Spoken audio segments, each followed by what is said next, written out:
नमस्कार दोस्तों, स्वागत है आपका हमारे YouTube चैनल पे। दोस्तों, आज मैं आपके लिए जो वशीकरण लेके आई हूँ वो इतना सरल और इतना प्रचंड है कि आप सोचेंगे क्या सिर्फ ऐसे भी वशीकरण हो सकता है।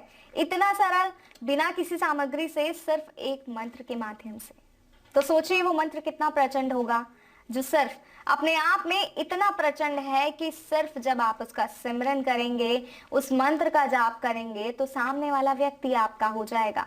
कभी सोचा है आपने कि ऐसा भी हो सकता है बिना किसी सामग्री से? क्योंकि सब कहते हैं वशीकरण बिना सामग्री के संभव नहीं है, लेकिन हम आपके लिए ऐसे प्रचंड वशीकरण लेके आते हैं जो बिना सामग्री के हो सकते हैं। क्योंकि हमारी कई माताएं बहनें, कई पुरुष, कई भाई ऐसे हैं जो ये कहते हैं कि हम कोई सामग्री एकत्रित नहीं कर सकते, या माताएं कहती हैं कि हम कहीं बाहर नहीं जा सकते, लेकिन हमें वशीकरण की आवश्यकता है क्योंकि हमारे घर की जो स्थिति है वो बिगड़ गई है और हमें उस स्थिति को सुधारने के लिए एक वशीकरण की आवश्यकता है। इसके बिना हमारे घर की स्थिति सुधर नहीं सकती, क्योंकि बहुत बुरा लगता है जब अपने दूर हो जाते हैं। घर में तो साथ रहते हैं, लेकिन दिलों में दूरियां बहुत ज्यादा बढ़ जाती हैं। जी हाँ, अगर इन्हीं दूरियों को आप कम करना चाहते हैं, या आप एक ऐसे व्यक्ति हैं जो अपनी प्रेमिका से बहुत प्यार करते हैं, लेकिन आपकी प्रेमिका किसी और की तरफ आकर्षित हो रही हैं और आप नहीं चाहते कि वो किसी और से बात भी करे, वो ताउम्र आपकी होकर रहे, या प्रेमिका ऐसा नहीं चाहती अपने प्रेमी के लिए, तो ये वशीकरण जो है इन सभी के लिए प्रचंड वशीकरण है। इस विधि को ध्यान पूर्वक सुनिएगा, सही प्रकार से कीजिएगा। और एक और मेरी खास बात कि किसी भी गलत मंशा से वशीकरण का प्रयोग नहीं कीजिएगा। इसलिए वशीकरण विधि को करने से पहले कई बार सोच समझकर इस विधि को अपनाइएगा, मैं आपसे बार बार ये कहूंगी। और वशीकरण का एक सबसे पहला नियम है कि जब आप वशीकरण कर रहे हो तो कोई आपको देखे ना।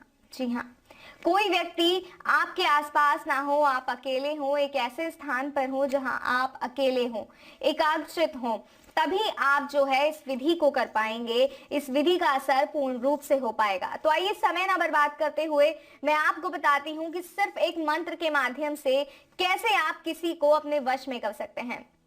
दोस्तों, पूरा दिन व्यतीत करने के बाद शाम को, रात को, जब आप रात्रि में सोने जाते हैं तो उस समय इस विधि को करना है। और करना कैसे है आइए बताते हैं।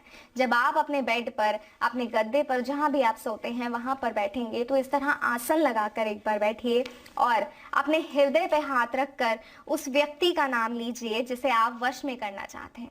सही कहूं तो उसका सिमरन कीजिए और इस हद तक कीजिए कि उसका चेहरा आपकी आंखों में उतर आए। और उसके बाद आपको इस मंत्र का 21 बार जाप करना है। जैसे ही आप इस मंत्र का जाप करेंगे उसके बाद आप सो जाएंगे। सुबह जब आप उठेंगे तो आप देखेंगे कि वो व्यक्ति किस तरह पागल हो रहा है आपसे बात करने के लिए, किस तरह सिर्फ और सिर्फ आपकी सुनना चाहता है। अगर कोई माता है तो उनका बेटा सिर्फ उनकी आज्ञा मानेगा, किसी और की नहीं सुनेगा। अगर कोई पत्नी है तो उसका पति इस तरह उसके आसपास घूमेगा कि बस उसके सिवा दुनिया में कोई और है ही नहीं। अगर आप चाहते हैं ऐसा तो इस मंत्र को ध्यान पूर्वक सुनिए। और मंत्र है ओम नमो भगवते त्रिलोकचन मम वश्यम करु करु स्वाहा। एक बार और मंत्र बताती हूँ, ध्यान से सुनिएगा।